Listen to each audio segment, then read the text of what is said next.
Bonjour à toutes et à tous et bienvenue dans La Grande Table. Dans la seconde partie de l'émission, nous serons en compagnie des sociologues Nadège Vézina et Nicolas Duvou qui coordonnent ensemble l'ouvrage La santé sociale dans la collection lavidesidées.fr aux presses universitaires de France. Une réflexion sur des pratiques et des formes d'organisation mettant la santé au fondement même de la solidarité. Mais avant cela, arrêtons-nous quelques instants aux côtés de Philip Forrest, au bord de la mer d'Irlande, sur la plage de Sandy Cove où il est à 100 ans, James Joyce commençait en majesté son Ulysse. Dans son ouvrage Beaucoup de jours, d'après Ulysse de James Joyce, réédité à l'occasion du centenaire, Philip Forrest nous guide sur les traces du roman Monde pour une odyssée d'écrivains-lecteurs. Il signe également un nouveau roman chez Gallimard, Pi Ying Phi, Théâtre d'ombre, nouvelle épopée, nouvelle énigme que nous allons tenter de résoudre avec lui. Philip Forrest est aujourd'hui avec nous autour de la Grande Table. Bienvenue à tous sur France Culture. France Culture, La Grande Table, Maëlys Bessery.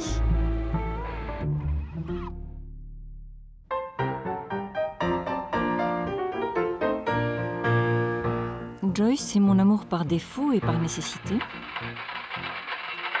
Dans Ulysse, il ne s'agit pas seulement du monologue intérieur, il s'agit de donner voix à toutes les positions de discours. À la fois, ça n'a rien à voir, et je dirais qu'une phrase de James Joyce, une phrase d'Ulysse, c'est du cubisme absolu, c'est-à-dire ça parle dans tous les sens. C'est vrai que c'est écrit sans ponctuation. Quand on lit ça, ça vous attrape le cerveau avant qu'il pense, là où on est un vivier de vie, là où il n'y a plus de différence entre la tristesse, la joie, là où c'est en haut et en bas en même temps, où ça avance, ça recule et où on est à la fois vivant et en train de tomber. J'ai découvert ce texte à 15 ans et je l'ai lu en 4-5 jours. J'étais sur le cul, quoi. Je veux dire, ce livre m'a complètement avalé. J'y comprenais rien.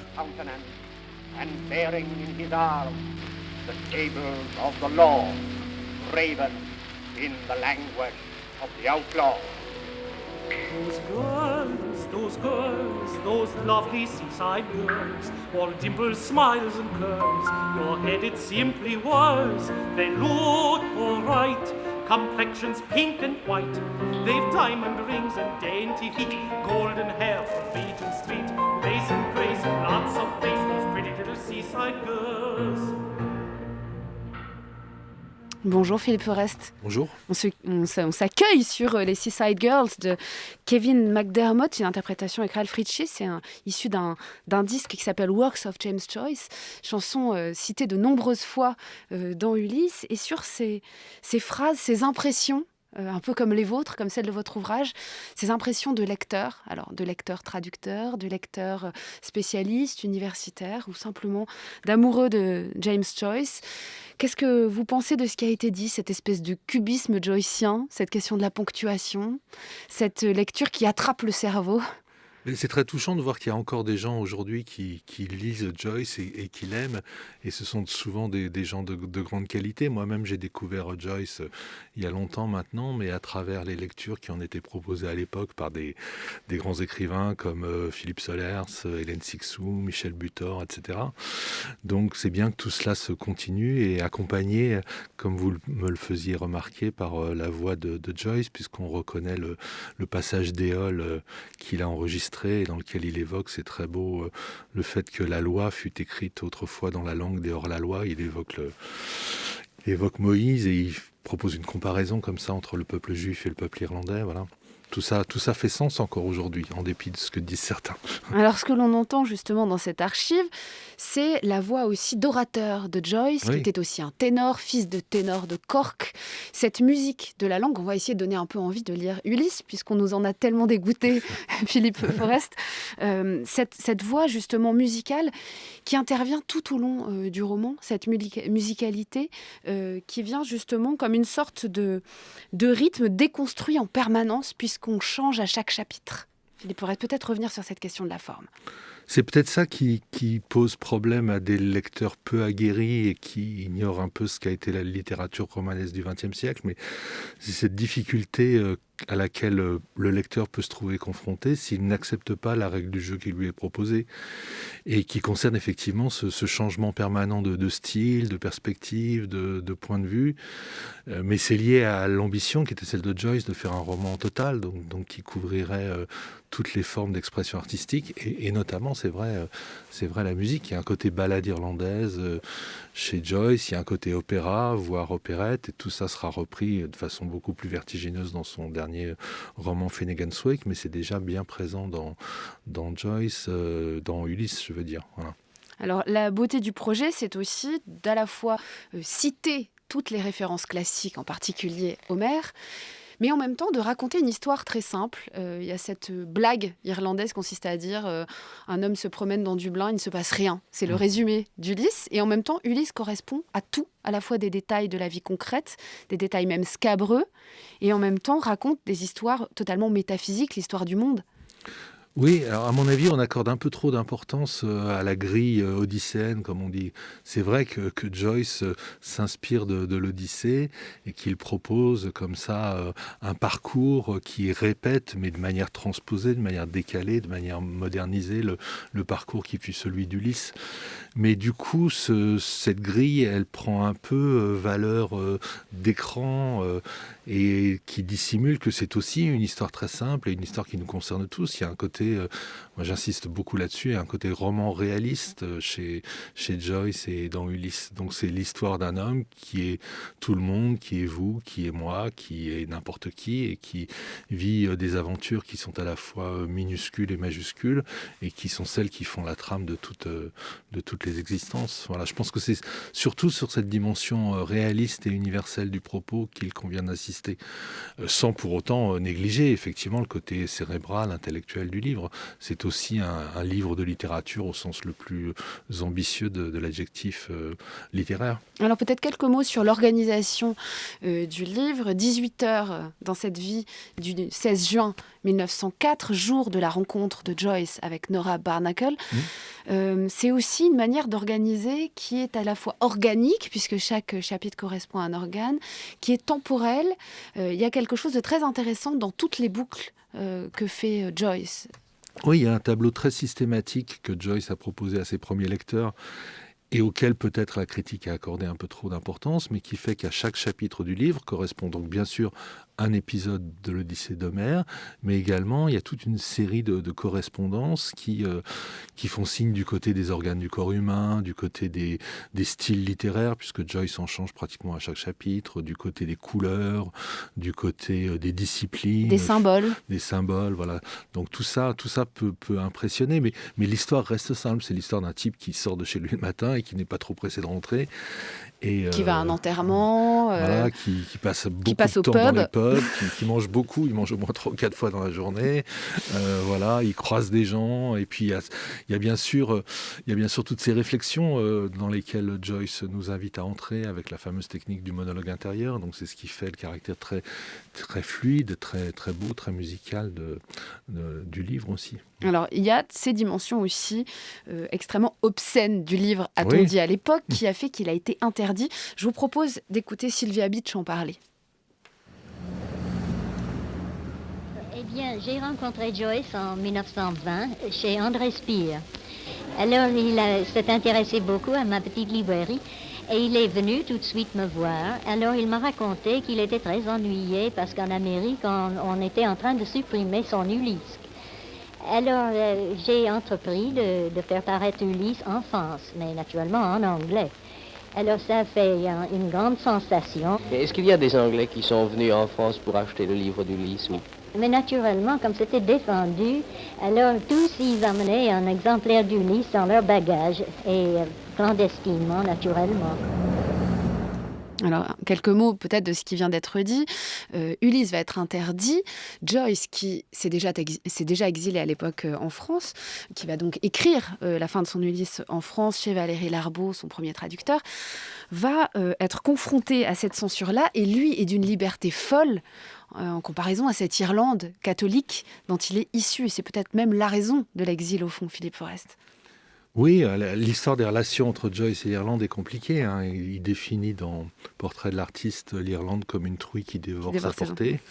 Et puis, comme un pays où règnent deux maîtres, eh bien l'Empire britannique d'un côté et l'Église catholique de l'autre. Donc c'est à cela qu'il oppose sa fameuse devise dans Portrait de l'artiste, hein, le silence, l'exil et la ruse. Voilà. Ce sont trois termes qui forment Trinité et qui expriment justement ce désir de liberté qu'a exprimé Joyce à son tour en fuyant l'Irlande. Et il a vécu l'essentiel de sa vie du côté de Trieste, de Paris, et surtout de Paris, de Zurich aussi.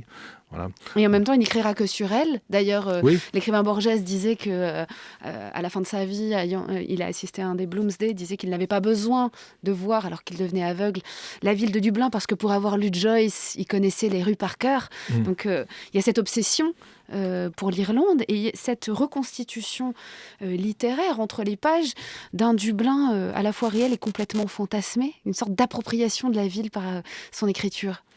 Oui, il y a toute une industrie éditoriale et académique qui s'est développée autour d'Ulysse. Il y a notamment un très beau livre que j'ai acheté lors de l'un de mes séjours à Dublin, qui reproduit toutes les cartes de la ville à l'époque où se déroule Ulysse. Donc on peut suivre vraiment, j'allais dire pas à pas, mais oui, rue par rue, en tout cas, les déambulations des personnages principaux du livre. Joyce d'ailleurs disait lui-même que si Dublin était détruite, on pourrait la reconstruire à partir d'Ulysse, ce qui est une manière évidemment de faire signe vers la fameuse parole de Jésus, disant que si on détruit le temple, il le reconstruira en 3 jours. Il y a cette dimension christique, mais ironisée chez Joyce, bien sûr. Alors ironisée, comme on parlait du corps et des obscénités, il y a la crotte de nez contre le rocher, il y a une scène de défécation, il y a des scènes d'urine, il y a des scènes érotiques, il y a cette littérature érotique, cette correspondance avec Martha.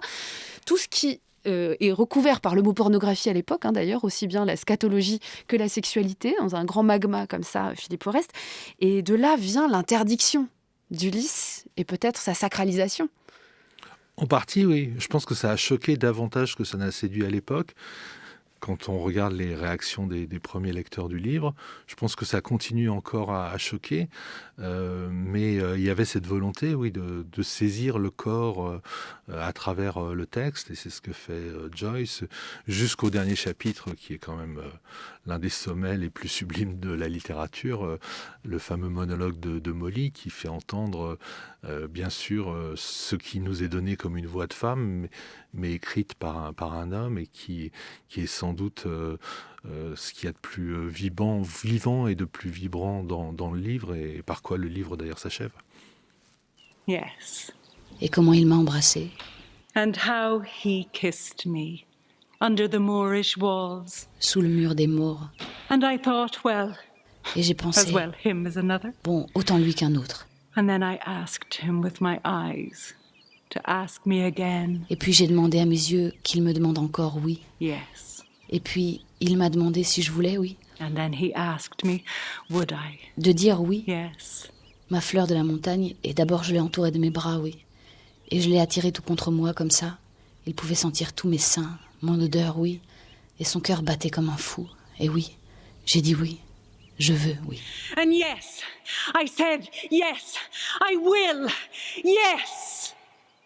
Alors ce duo qu'on a reproduit artificiellement, Sharon Nealon et Céline Salette, avec ce monologue de Molly Bloom, grande page, grande fin du livre, ce yes final, c'est à la fois l'invention des monologues intérieurs et de ce flux de conscience que vous, en tant que lecteur, vous décryptez à l'intérieur de votre ouvrage beaucoup de jours, mais essentiellement comme un voyage aussi onirique. Ce sont vos impressions de lecteur aussi que vous retranscrivez. Vous écrivez par-dessus vos impressions de lecteur. Philippe Forest, expliquez-nous cette démarche d'expliquer l'expérience de la lecture d'Ulysse. Oui, parce que le livre a paru il y a 10 ans aux éditions Cécile Defaux, malheureusement disparu aujourd'hui, et dans une collection qui était dirigée par Isabelle Grell, qui s'intitulait Le livre, la vie. Et donc il s'agissait de demander à des écrivains de proposer pendant 1 an une lecture personnelle d'un grand classique de la littérature. Donc il y a dans Beaucoup de jours une dimension, je le dis en plaisantant, en ironisant moi-même un peu Ulysse pour les nuls, c'est-à-dire j'essaye de proposer des explications, des éclaircissements qui, je pense, peuvent être utiles à un lecteur profane ou moyennement aguerri, disons. Mais il y a aussi toute cette part subjective qui faisait partie du contrat, du cahier des charges, disons, de la collection dans laquelle le livre a originellement paru. Donc chaque chapitre de Beaucoup de jours correspond à l'un des chapitres d'Ulysse, et divisé en 2. D'un côté, une lecture du livre de Joyce, et de l'autre, sous des formes variables, mais disons quelque chose qui relève de la digression, de la divagation, voire de la fiction, et qui concerne un peu mon rapport personnel à Ulysse, et par extension, ce que ce livre fait résonner chez moi en relation avec les autres livres, romans ou essais que j'ai écrits par ailleurs. Lu et écrit d'ailleurs, il y a Oui. cette beauté de la porosité entre la frontière de la lecture et celle de l'écriture qu'on retrouve dans votre démarche et que l'on retrouve aussi à travers le thème aussi de ce flux de conscience. On a l'impression que ces choses-là se superposent. En réalité, on assiste presque à ce qui a pu être la naissance de l'écrivain à travers le lecteur. Je branche mon propre flux de conscience sur le flux de conscience plus prestigieux, bien sûr, des personnages que Joyce met en scène dans son livre. Mais en ce sens, vous avez raison, hein, Beaucoup de jours souscrit en quelque sorte ou prolonge le protocole qui originellement est celui du livre de Joyce, qui nous invite comme ça à suivre notre propre flux de conscience et en une promenade qui est à la fois très, très joyeuse et un peu mélancolique. Moi, l'un des chapitres que je préfère dans Ulysse, c'est le chapitre des Lestrigons qui montre Bloom à la recherche d'un restaurant, suivant le cours, les rives de la Liffey, et il se met lui aussi à méditer un peu à la faveur du spectacle qu'il découvre dans la rue sur ce que fut le cours de sa vie, qui l'on est, qui l'on devient, ce que l'on aime. Enfin, toutes ces choses-là, voilà. C'est ça qui fait le caractère très vivant du livre de Joyce et qui fait de ce livre aussi un appel au lecteur ou à l'auteur pour s'abandonner lui-même à ce cours de ses propres pensées. Quelque chose de très beau, Philippe Orez, vous nous racontez vos diverses lectures, à la fois le moment où vous l'avez lu sans tellement le comprendre, mais en ayant l'impression qu'il était comme ça un objet immense, puis les fois où vous y êtes revenu, puis l'anglais, qui est une langue à l'époque que vous connaissez sans maîtriser complètement, et le fait de retrouver cet ouvrage et de chercher les passages que vous connaissez par cœur en français à l'intérieur d'un ouvrage en anglais. Il y a aussi ce voyage linguistique. Oui, parce qu'en fait, ce qui est très intéressant pour moi, et j'espère pour le lecteur, c'est de me demander donc ce que devient un livre avec le temps qui passe. Donc j'ai lu Ulysse lorsque j'étais adolescent, lorsque j'étais lycéen. J'ai relu à intervalles réguliers le livre, et donc j'ai vieilli moi-même à mesure que lui, le livre ne vieillissait pas. Je le dis dans le livre, quand j'ai lu le livre la première fois, j'étais plus jeune que le plus jeune des deux personnages du livre, Stephen Dedalus. Et quand je me suis consacré un peu plus sérieusement à ce livre, donc il y a une dizaine d'années... C'est plus vieux que le plus vieux, c'est ça. Ce qui m'a surpris d'ailleurs, parce qu'on ne se voit jamais vieillir soi-même, donc je me représentais toujours Bloom comme quelqu'un de plus âgé que moi, mais en fait non, il y a 10 ans, donc j'avais un peu moins de 50 ans, j'étais déjà plus vieux que Bloom, qui je crois a 40 ans dans le livre. Voilà, donc c'est aussi une expérience sur le temps, sur la lecture, sur le temps, comme le disait le titre original de la collection, sur ce qui passe de la vie dans le livre et ce qui passe du livre dans la vie. Alors à travers cette notion du temps, il y a aussi évidemment les chapitres sur la mort, le passage d'Hadès. Et là, on voit un écho assez terrible et assez vibrant avec votre œuvre, Philippe Orest, de romancier. Effectivement, vos voyages aussi, vos itinéraires. Et ce dernier roman, Piyingsi, part du 13e arrondissement, celui que vous venez de publier, et vous emmène en Chine. Et on retrouve cette odyssée, en réalité, qui tourne autour de cette question du deuil, qui est le motif de votre œuvre, un motif qui vient de votre histoire, mais qui est devenu une sorte de patte littéraire aussi, que vous malaxez, et qui est aussi un écho joycien. Oui, c'est une expérience que je poursuis de livre en livre depuis le premier qui est vraiment compté, à savoir donc L'Enfant éternel, dans lequel je racontais donc la mort de ma fille. Et cette expérience, comme elle confronte chaque individu, et en l'occurrence moi-même, à une question qui est sans réponse, eh bien cette expérience, elle demande à être incessamment reprise, tantôt sous la forme de roman, tantôt sous la forme d'essai. Mais vous avez raison, c'est avec cette idée toujours d'un labyrinthe au sein duquel nous nous trouvons à errer finalement. Alors c'est un labyrinthe qui, selon les livres, m'emmène dans telle ou telle direction, vers telle ou telle destination. Donc c'est tantôt Dublin sous la forme de cet essai que constitue Beaucoup de jours. Et là, cette fois, après le Japon, sur lequel j'ai beaucoup écrit, c'est la Chine, une Chine un peu fantasmée, imaginaire, puisqu'elle commence donc du côté du Chinatown parisien du 13e arrondissement. Et cette histoire de fortune cookie, peut-être il faut commencer par là, Philippe Forest. Racontez comment cette histoire, en tout cas, c'est comme ça que vous démarrez votre intrigue, parce qu'il en faut une, vous emmène vers cette histoire chinoise. Racontez-nous le fortune cookie. Oui, je raconte au début du livre que, donc, déjeunant dans un restaurant chinois du 13e arrondissement, sur la dalle des Olympiades, puisque c'est là que se noue un peu l'intrigue, on me sert au moment du dessert ces fortune cookies, donc à l'intérieur desquels on trouve des messages qui sont des prophéties, des oracles, des conseils, etc. Et le message donc qui atterrit dans l'assiette du narrateur, c'est une vieille blague, dit « Au secours, je suis prisonnière dans le quartier chinois ». Voilà. C'est une vieille blague qui, moi, évoque tout de suite quelque chose dans mon souvenir, parce que c'est une histoire que j'ai lue enfant dans une bande dessinée, etc. Enfin bon, toujours est-il qu'il y a un appel, et je crois que tout roman commence par un appel comme ça qui est adressé à l'auteur, au lecteur. Une énigme à la résolution de laquelle, pour parvenir à cette résolution, eh bien, il convient de s'engager dans une sorte de voyage un peu initiatique. Et c'est ce voyage que je raconte dans Piyingsi, qui va me faire rencontrer toutes sortes d'expériences chinoises, puisque depuis une quinzaine d'années, je vais très régulièrement en Chine, parce que mes livres y sont assez largement traduits.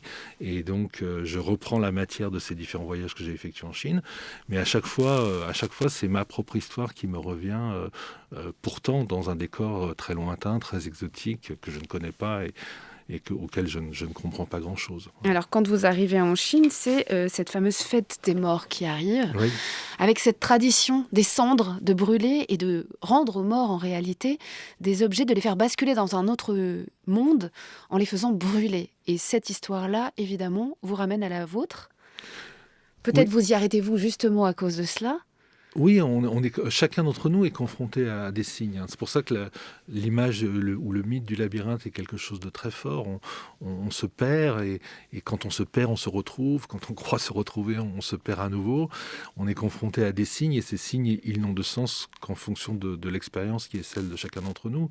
Donc, à Shanghai, donc j'aperçois ces bûchers qui flambent dans la nuit au coin des rues et qui sont l'une des formes par lesquelles on célèbre la fête des morts en Chine, donc en faisant brûler des images qui sont censées, donc ces images, représenter les offrandes que l'on fait aux morts.